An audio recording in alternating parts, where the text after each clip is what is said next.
দেশের অন্যতম পাইকারি বাজার খাতুনগঞ্জে কমছে মশলা জাতীয় পণ্যের ঝাঁজ।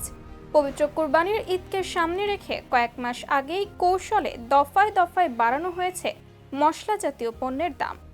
ফলে বিগত যে কোনো সময়ের চেয়ে মশলা জাতীয় পণ্যের দাম পৌঁছেছে সর্বোচ্চ পর্যায়ে।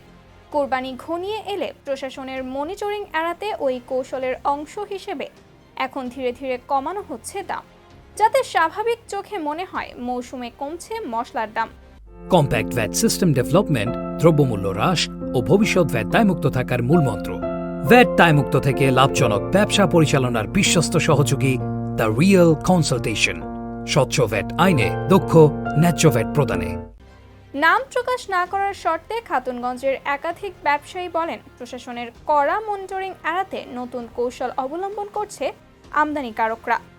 মৌসুম শুরুর কয়েক মাস আগে দফায় দফায় বাড়ানো হয়েছে পণ্যের দাম। এতে কোরবানির বেচা বিক্রি শুরু হওয়ার আগেই মশলা জাতীয় পণ্যের দাম সর্বোচ্চ পর্যায়ে চলে যায়। এখন কৌশলের অংশ হিসেবে পর্যায়ক্রমে কমানো হচ্ছে পণ্যের দাম, যাতে সাধারণ চোখে মনে হয় মশলা জাতীয় পণ্যের দাম বাড়েনি, বরং কমছে।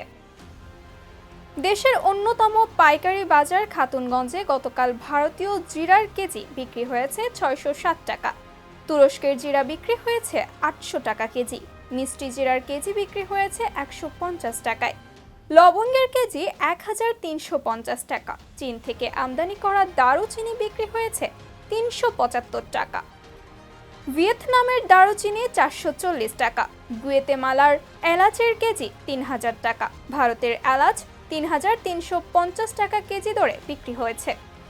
হলুদের কেজি 270 টাকা, কিশমিশ 510 টাকা, রসুন 175 টাকা এবং পেঁয়াজ 75 টাকা কেজি দরে বিক্রি হয়েছে।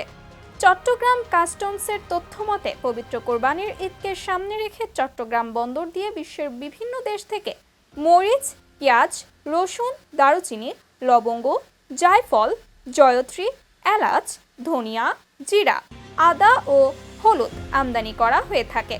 চলতি বছর কোরবানিকে সামনে রেখে প্রায় 1,82,000 টন মশলা জাতীয় পণ্য আমদানি হয়।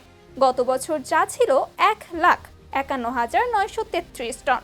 গত বছরের চেয়ে এবার প্রায় 30,000 টন বেশি মশলা জাতীয় পণ্য আমদানি হয়েছে।